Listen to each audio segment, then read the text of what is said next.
tree, and bees. How do we recognize learning disabilities in English language learners? How can we help them become strong readers? I'm Delia Pompa. Please join me for our next Colorín Colorado webcast, English Language Learners with LD.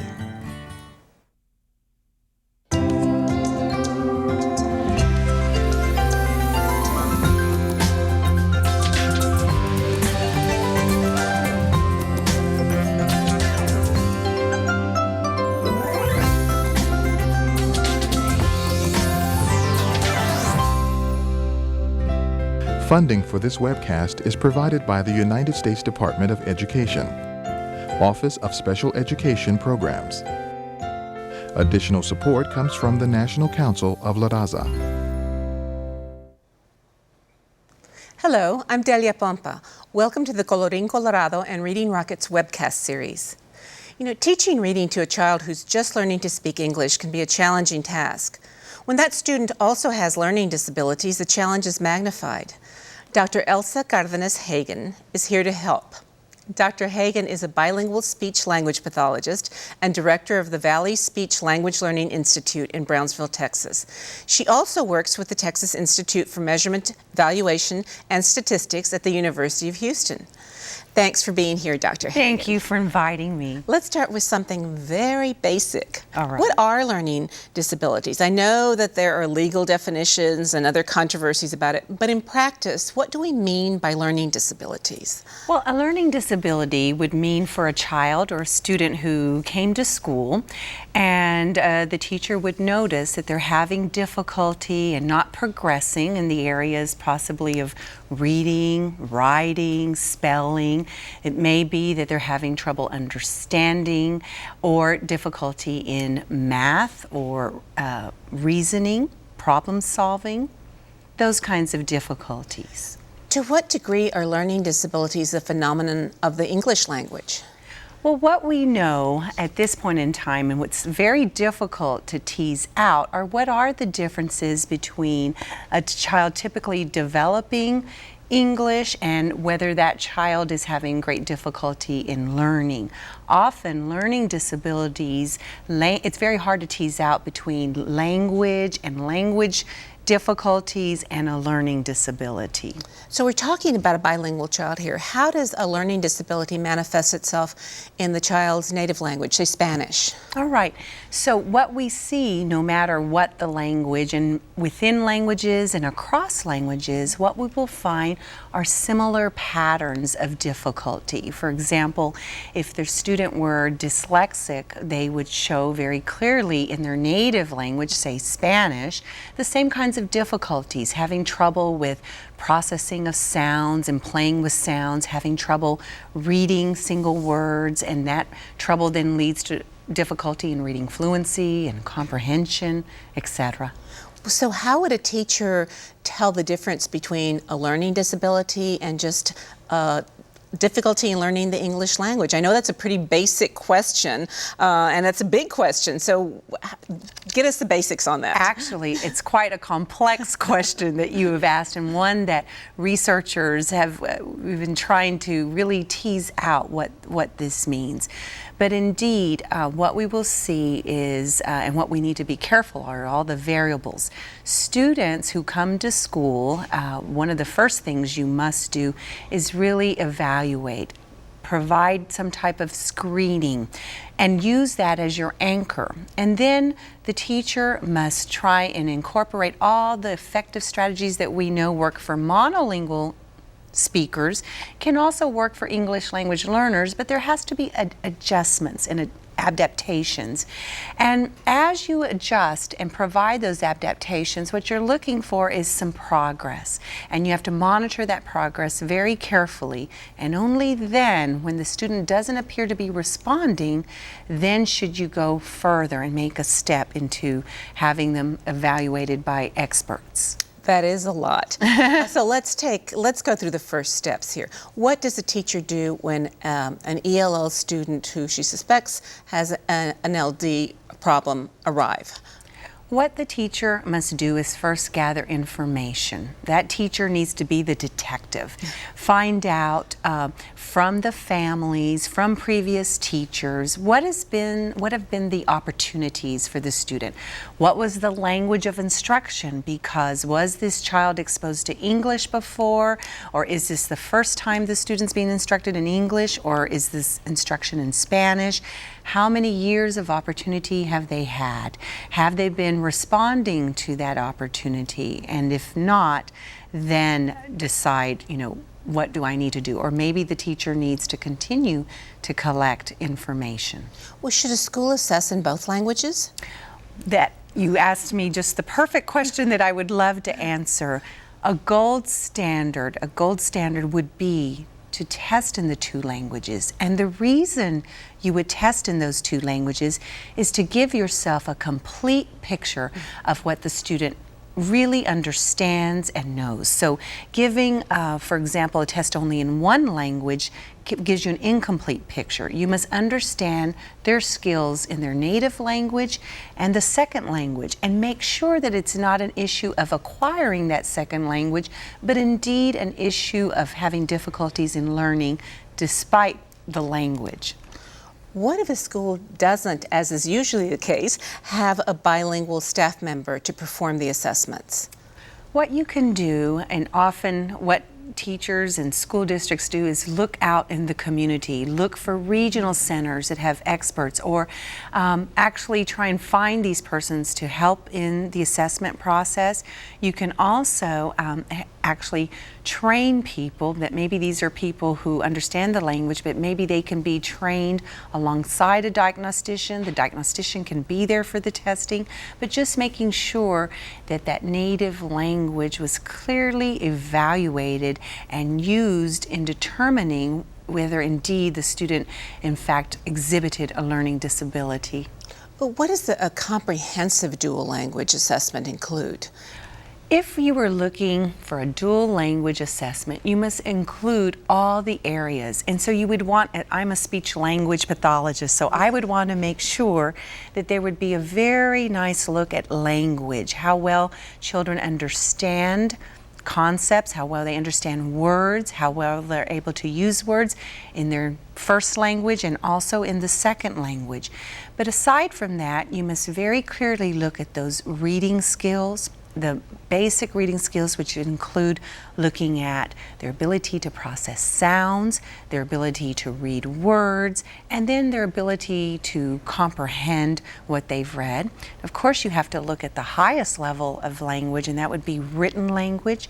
And an area that's not my expertise, math, which very clearly we can also see it manifest itself in the area of math. That is thorough, and that's a lot. We have tests for kids who are native English speakers, who do everything you describe, the tests do.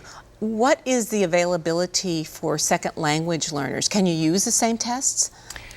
Well, that's another question, and one that really, researchers might not agree upon at this time. But what we do know is that it is important that these tests are culturally sensitive, that they're not culturally biased, that they really are assessing what they are assessing, that when they get tested for reliability and validity, to make sure that those tests included English as a second language learners in their studies.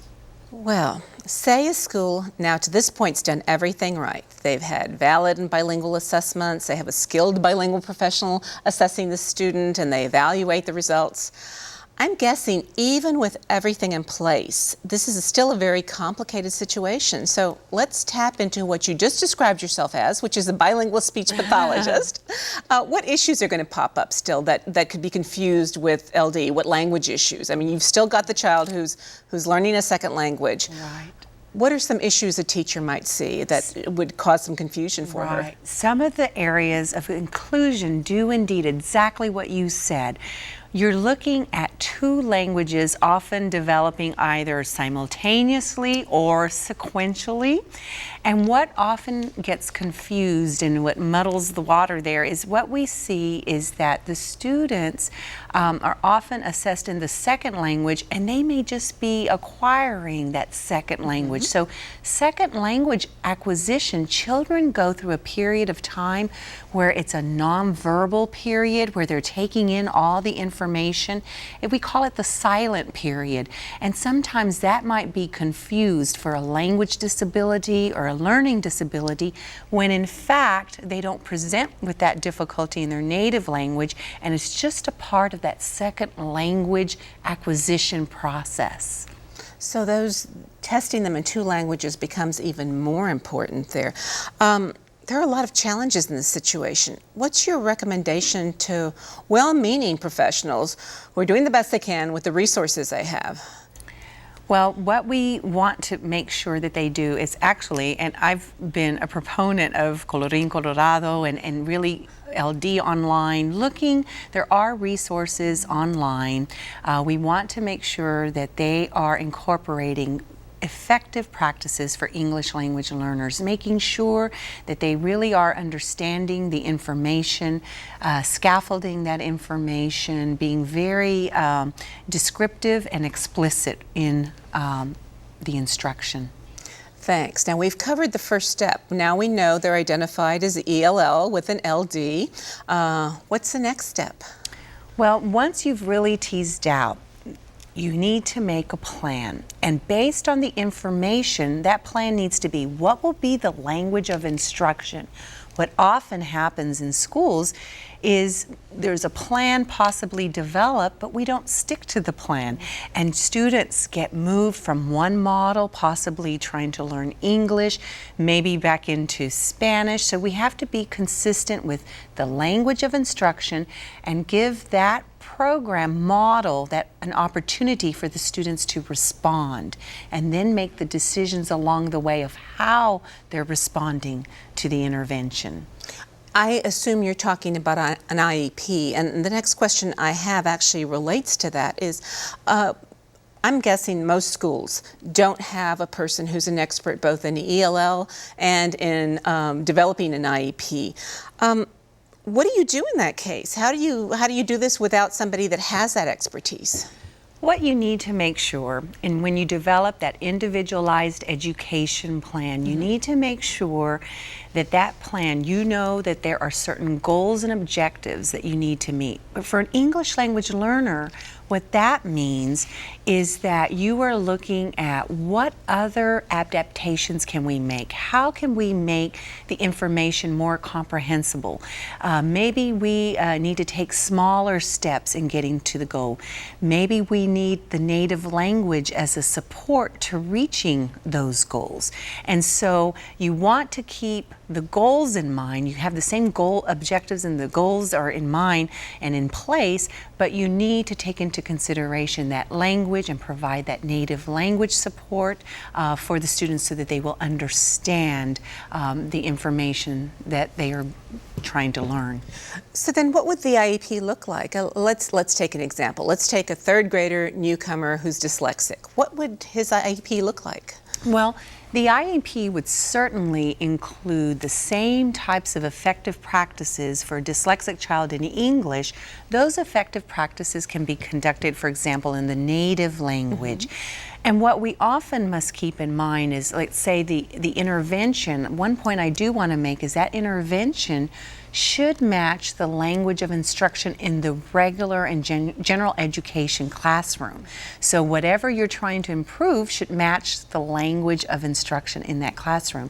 And so even in the IEP of a dyslexic student, you're still going to want to work on the areas of phonological awareness and the phonics and the reading. But where you might might find some differences are in the new sounds, the sounds that are not prevalent in the native language. You want to explicitly teach those in the second language. Words and word meanings that they may not have in that second language, but possibly they have it in the first language. You have to look carefully at that also. They also need to learn, there's much cross-linguistic relationships, and so, for example, much of the Spanish language can be adapted to English, and so learning what's similar and what's unsimilar is very important, and that needs to be pointed out to the student and included in an individualized education plan. Well, it sounds like there's a lot of overlap. What is the main difference between an IEP for a native English speaker and a student who's bilingual or just learning English? So the main differences, again, are teaching the similarities and the differences within the language and across languages, and making sure that that student clearly understood those new concepts and there was clearly some native language support in that instruction. There are a lot of factors to consider here. Can a regular classroom teacher handle an ELL LD student in her classroom? Can she handle the teaching? Well, what we see across America is the likelihood of our teachers being placed in a classroom where they have English language learners is increasing. And definitely they can help these students. What they know as effective practices in the classroom can work with our English language learners. But what we need to make sure of, again, is that these English language learners have that native language support, that teachers are able to help them make the connections from that first language to the second language, and that they are explicitly taught the similarities and differences. And in our research studies, we are starting to get some nice results in actually explicitly teaching these students who struggle those similarities and those differences. Well, as you know, most teachers in this country are monolingual in English. So even if a teacher doesn't speak the native language, are you saying that that teacher can use the native language to help the child learn English? What I'm saying, and I'm so glad that you brought up the point, is what I'm saying is that you don't have to know the language to know the cross-linguistic relationships. And so looking at what's similar, you can analyze languages without having to speak it. And you can do this in the English language, teaching them about the structure of English and how it's similar or different to their native language. Give us an example of that. Here's a teacher who speaks no Spanish and she's got a Spanish-speaking student in her classroom. How is she going to use that to help him learn English? Well, Spanish is the easiest language. Okay, let's do Russian. Well, actually, Russian also. These are languages that are alphabetic languages, and so when the languages are alphabetic, that makes it easier for the teacher to see those shared and unshared components. For example, if you're teaching sounds and letters and sounds, for example, in the Spanish language, many of the consonants from Spanish directly transfer to English. What would be problematic are the vowel sounds of English. Those short vowel sounds are very difficult for our English language learners, and how vowel sounds change in the context of words. And so having them understand how they change, the patterns of why they change, and actually having them being able to pronounce those sounds and work with those sounds is very important, not only for reading, but also for spelling and writing. What about day-to-day, more functional interactions? A lot of classroom instruction is given orally. How can you make sure a struggling ELL student is getting all the information they need from these, what's going on in the classroom orally? And you're right, there's lots of language occurring in the classroom, and what a teacher can make sure that he or she keeps in mind is making sure that for every new concept that there's been some way to check that student's background knowledge. Often these students that are English language learners need even basic vocabulary words that they might not understand, or even the academic vocabulary words. Having visuals and actually having them engage and do hands-on and hands-on activities, total physical response, all of that helps our students. Plus having lots of repetition, rehearsal, and practice, that helps our English language learners very much. Is instruction for these kids different, or is it just plain old good teaching? Are there specific effective methods that a teacher should be using that are different than she would use for other students? What we want to make sure that all students, actually there are effective practices for monolingual English speakers and our English language learners. So indeed you want to explicitly go through each of the steps of what they are learning. You need to recheck to make sure that it was understandable, that they comprehended. And then you want to have them have lots of practice. But our English language learners need much modeling, and our teachers need to be expert models for these students and help them along the way. They must also make sure that the students feel comfortable in trying and attempting this new language. What happens to our English language learners is they are working on learning the new language while also trying to learn a new content. So it's twice the cognitive work, learning the language and learning the content and the language of that content area. So it's good teaching plus. How can technology help in that? Well, technology, for example, you can get books on tape. It's very important also for our students to be able to pronounce the words and the sounds correctly, so you can have that books on tape exist for these students. And those kinds of materials can be resources. Again, you have resources in Colorín Colorado, which I use those resources. For example, the cognates, and 60% of the English language comes from Spanish, and having the children be aware that can help their vocabulary and for them to increase that vocabulary in their second language. In our staffing patterns today, we often have specialists for ELL students and specialists who provide support for the LD student, and then you've got the regular classroom teacher. How can you coordinate the functions of those three? What's the best thing, or how can a classroom teacher today coordinate with both the LD specialist and the ELL specialist to make sure that struggling reader with LD is getting all the good instruction they need in the classroom? It is extremely important for these key specialists to work together, to make that plan together. It doesn't make sense for our teacher that's in the regular education classroom to be doing something totally different than the specialist, maybe the reading specialist or the resource teacher, what have you. What we need to make sure is that plan is working very nicely, and when the students are getting these extra services, that those services complement the instruction that's happening in that general education classroom.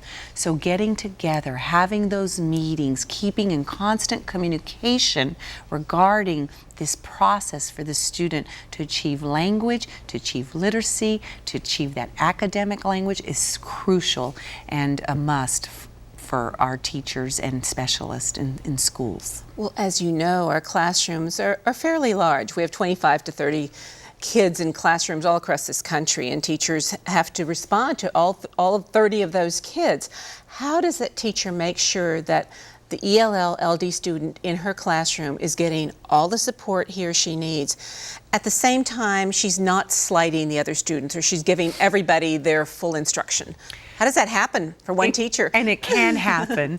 And what needs to happen is, we know that even young children as early even as kindergarten are very good at what we call the peer-assisted learning, and what can be done is differentiating that instruction. And what that means for the teacher and how this looks in the classroom is the teacher could have small groups, or the students could be paired together. And what that does is it when you pair someone that has more English language skills than someone who has less, when they're interacting, they're serving as models for each other. And it helps not only the monolingual English speaker, but certainly our English language learner as they hear excellent models. And so here, when you pair students together or get these small groups working together, you have more children on task using the language, addressing the content of what they're supposed to be learning, and the teacher can move around the room from small group to small group or from small partner to small partner, checking and making sure that each understands their roles and that everyone is getting an opportunity to engage and to learn. Well, does this happen spontaneously as you go through your day, or do teachers have to do a lot of upfront work to get to the point that you described? Well, actually, in classrooms that we've been working in, what you see is early on those routines are established and the roles are established, and even these little children are able to take those roles very seriously, and what you see is they start to help one another. And what's very nice is, yes, the teacher has to up front give them clear directions, but then this becomes very routine. So as part of the lesson, the children expect it, and when the teacher doesn't put them into partners or small groups, they're like, hey, it's partner time. What happened today, teacher? And you actually see the students saying, we want our partner time. We want our opportunity to work in a small group. So the teacher's built that into her lesson plans. She's thought about this ahead of time. Yes, and what we know about that small group work is it is extremely effective. Students are more apt to respond and engage in language and conversation when it's a small group rather than doing it in a large group, say of a classroom of 22 students. That can be quite intimidating. So this gives all the children those opportunities, and those students, those ELL students, are more apt to respond in that small group instruction. You know, Dr. Hagan, when you were describing assessment earlier, you talked about taking into account the cultural and social and educational background of a student when you were doing this assessment. How do you take that information and use it on a day-to-day basis? Well, very important in the classroom. We continually need to check to make sure that the students really understand even basic words. We've been quite amazed that there are some common words that students don't understand, while also challenging them with the higher level vocabulary. So it's making sure, giving them the opportunity to practice these new words. We know children need many practices, like maybe 12 exposures to a word before they actually know that word. So we want them to use that word. What's also important is for them to check for the understanding, go back and check, give them that rehearsal, that repetition, and make sure that the student clearly understood. And if they didn't, then you scaffold and you go back and put it into smaller steps. I think our teachers probably have more experience taking into account language differences, but when it comes to culture and social background, can you give us an example of how those differences might play out in the classroom? I can remember a few examples. I can even remember in a classroom where the teacher was talking about a dishwasher, and the students, you know, that would have been something you thought that they understood, but they had not had that experience of a dishwasher. And so the teacher very quickly related it. She knew that across the street from the school there was a washateria, and she said that dishwasher is just like that washing machine, except it washes dishes automatically. And I'm an English language learner myself, and I remember, for example, an egg. You know, simple uses of an egg. You know, you can make scrambled eggs. But for me, that egg has a different meaning. As a young girl, I knew my grandmother would get an egg and make sure that that egg, and it was kind of folklore, that egg, she would rub it against us and say that would cure us of all evils and ailments, what have you. And so, Las curaron. Exactamente. And so you know, egg to me has a different connotation than it would to a typical, probably monolingual English speaker. And so we need to become aware of the different cultures, the different routines, and bring in that culture and those routines into the classrooms. And then students will get so engaged and be willing to share their culture and some of the ways that they celebrate their special days or special celebrations. Well, say a teacher is doing all of this.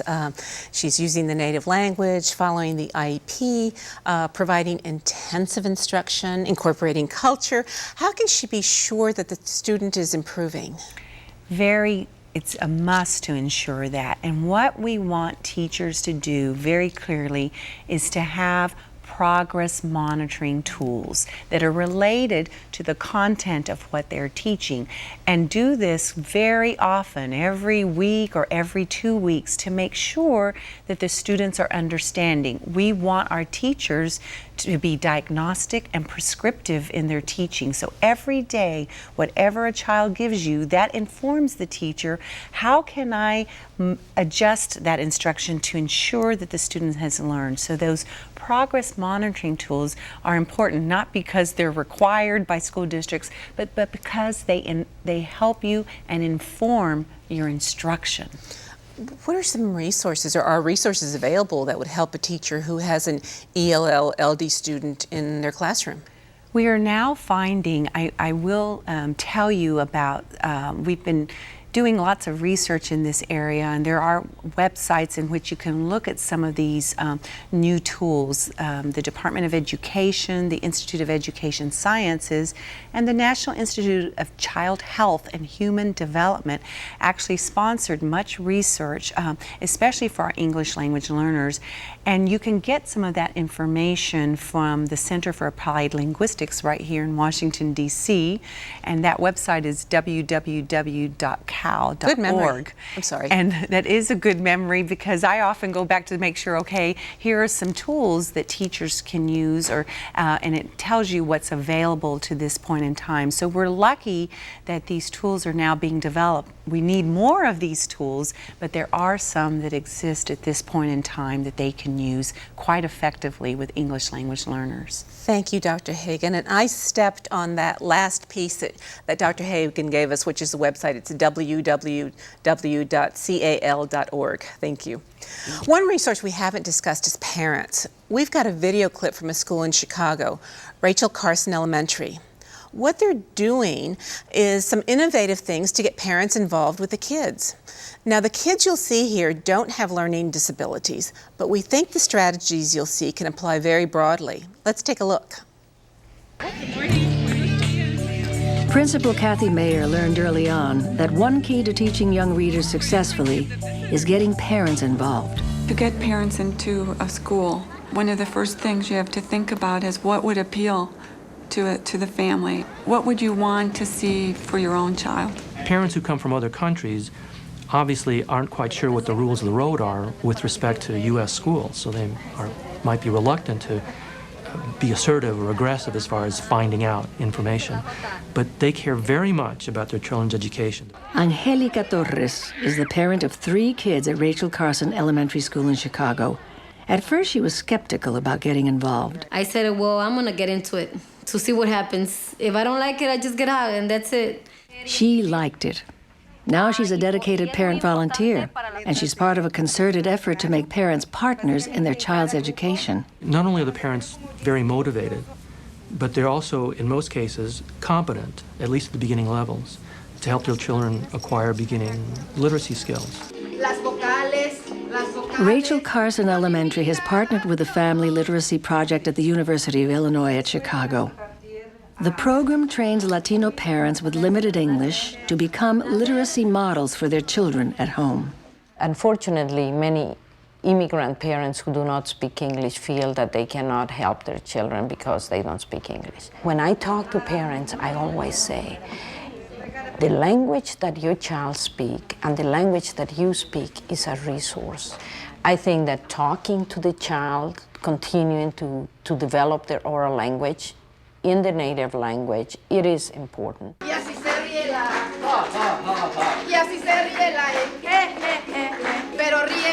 Today's session is about vowels.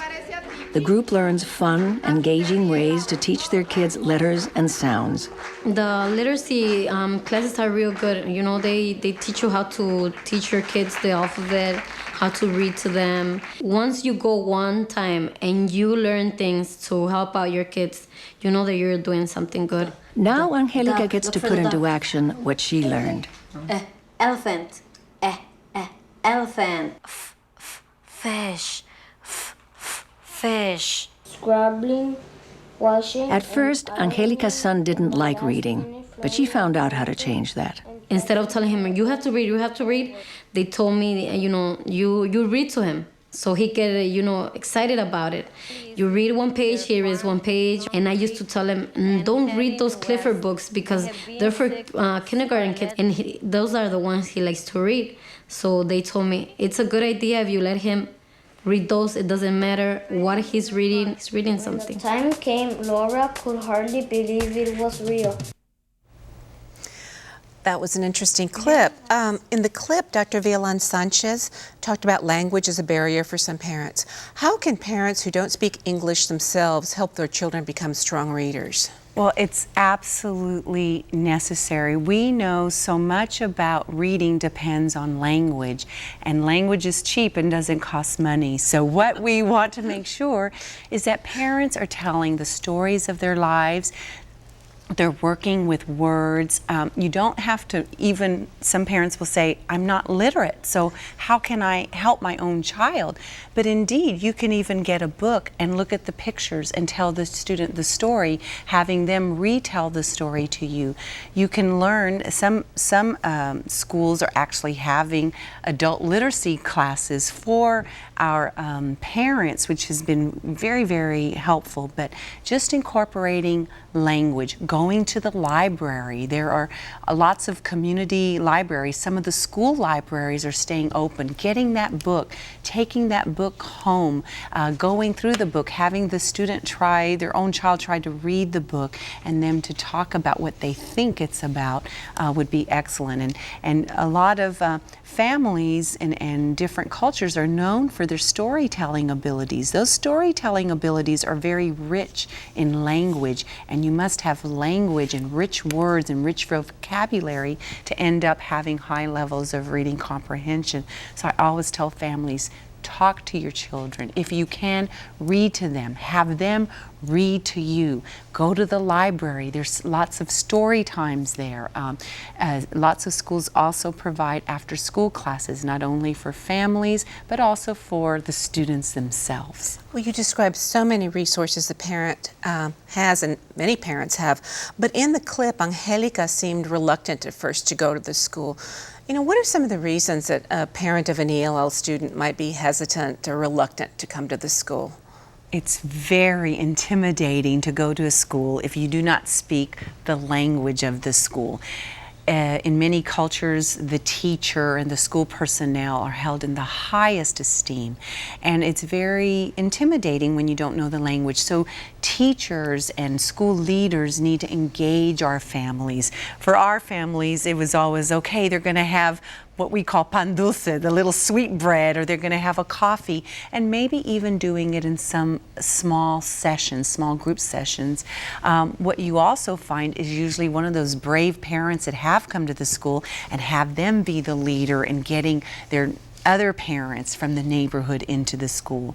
Some schools have parent resource centers where they can feel free to come throughout the day, and they can learn, as you saw in this video clip, about how to help their children. And those are less intimidating. The other thing is making sure that we're communicating in their language.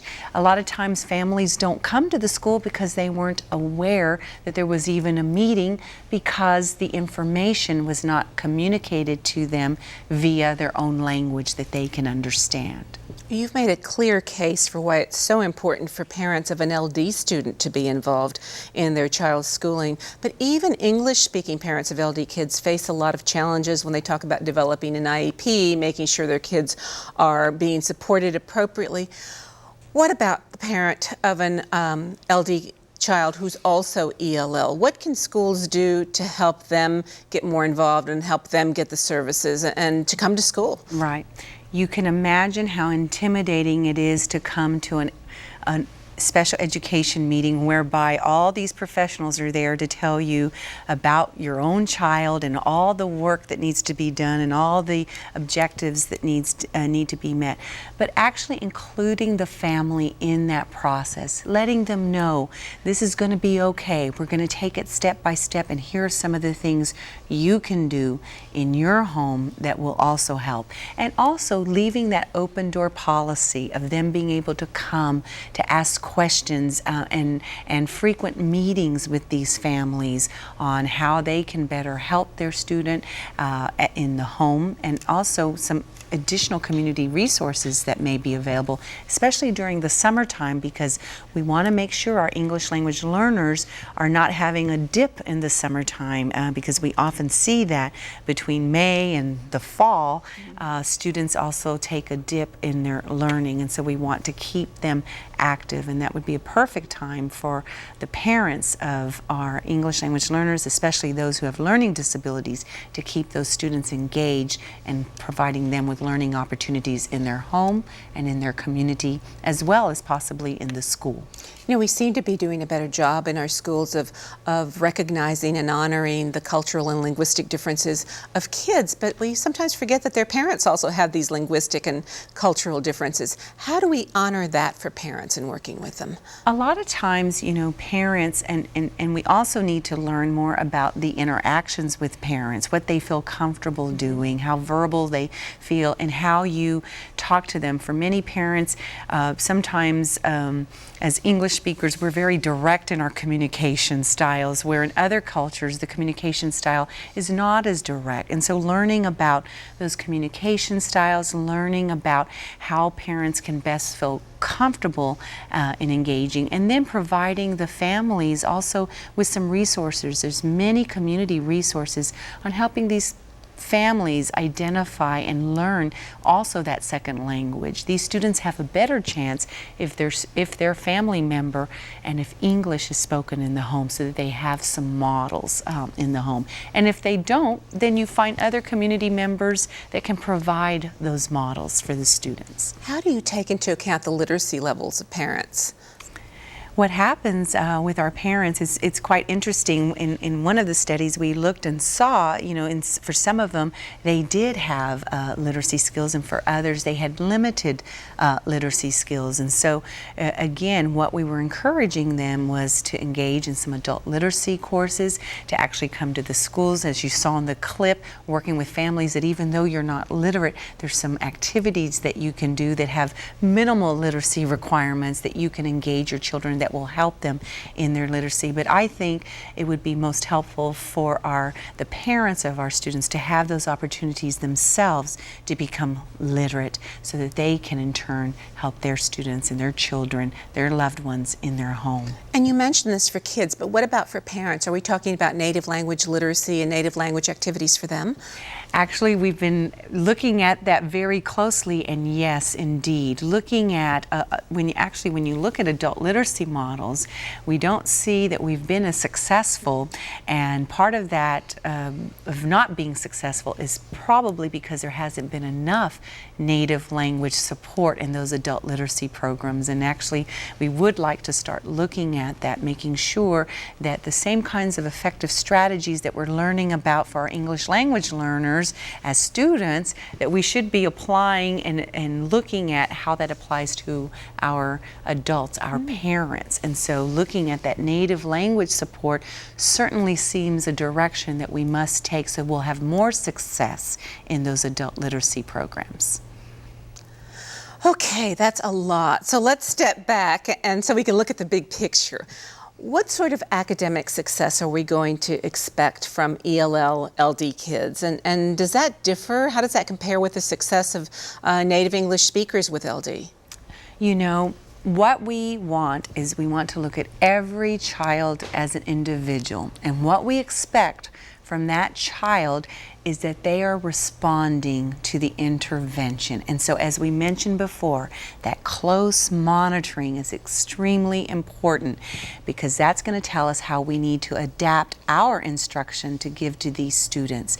And so for our English language learners, we have to closely monitor it, and I would recommend that if that monitoring fits the intervention, the language that you're intervening in, but also looking at that native language and seeing how that's progressing and how we might be able to use that for that, to continue that trajectory. And what we are finding is we haven't done a very good job of following our English language learners who are referred to special education services, that we need to do a better job of looking at those that stayed within the general education model and those that received special education services, but also looking at what service delivery models were implemented and what was the language of instruction.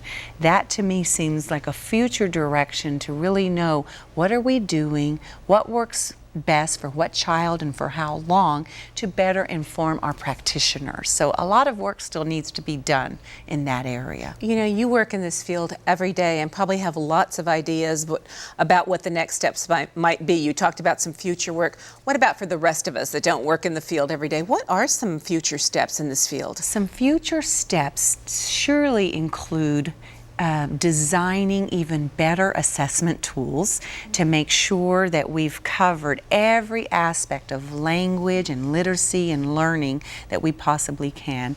What also needs to be done is to look at the accommodations that we give our English language learners to see, well, how effective are those really, and especially the accommodations that we give not only for instruction but for assessment. What we also need to look at, and what we have been looking at, is we know that our English language learners can respond to effective interventions. There have been studies that clearly demonstrate that our English language learners can make progress with interventions, and looking at them, whether those interventions we've looked at in their native language and in their second language. But if we have good programs and good intervention models, the students respond. And what we need more of and need to figure out how to do even more effectively is academic language skills, higher level critical thinking, having the language and the vocabulary and content area literacy, understanding and helping our teachers who teach in the content areas such as science and social studies and math, that there is language and literacy opportunities in every one of those subjects, and that we can help our English language learners develop an academic language, an academic vocabulary, and that we are all instructors of language and literacy. You know, in light of the difficulties in assessing these kids and in light of the challenges that you just described in teaching these children, it seems to me that it's going to be very easy to overlook their needs, their ELL and their LD, and it seems sometimes like a huge challenge, so it's easier to overlook them. Mm-hmm. Why is it so important that we not overlook them in our schools? We should definitely not. When we look at, and when I tell folks is, we know that our future is going to depend on our English language learners. When we look at what the demographics of the United States are looking like, it'll be very common for most teachers to be exposed to English language learners. We want to make sure that all our students are successful, because they are our future. They are the future of, the doctors and the lawyers and the ambulance drivers. They are our future teachers. And so we need to make sure that we have provided them with the best education so that they will achieve their academic goals and then turn around and contribute back to their communities and make a difference in their communities.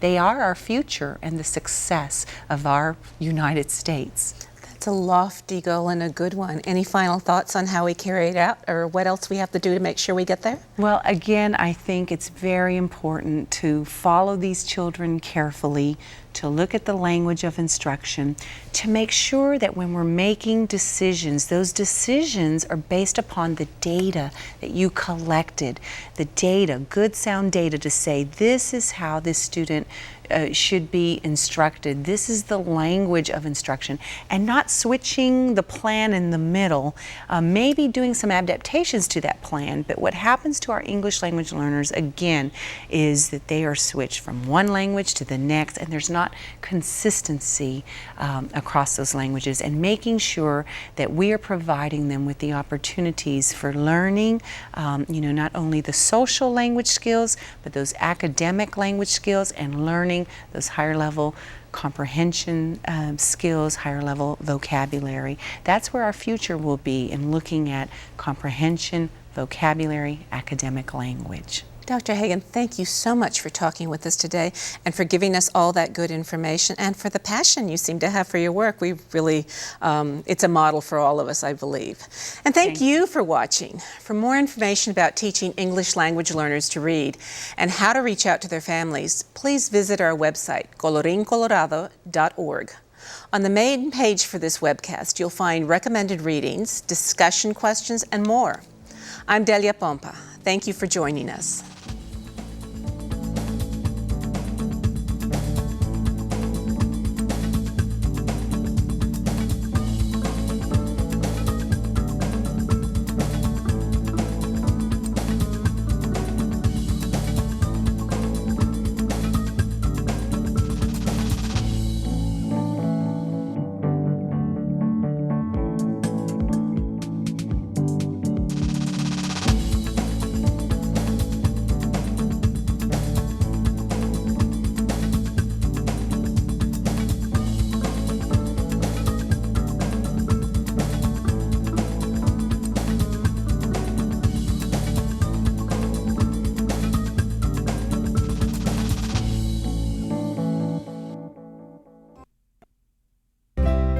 Funding for this webcast is provided by the United States Department of Education, Office of Special Education Programs.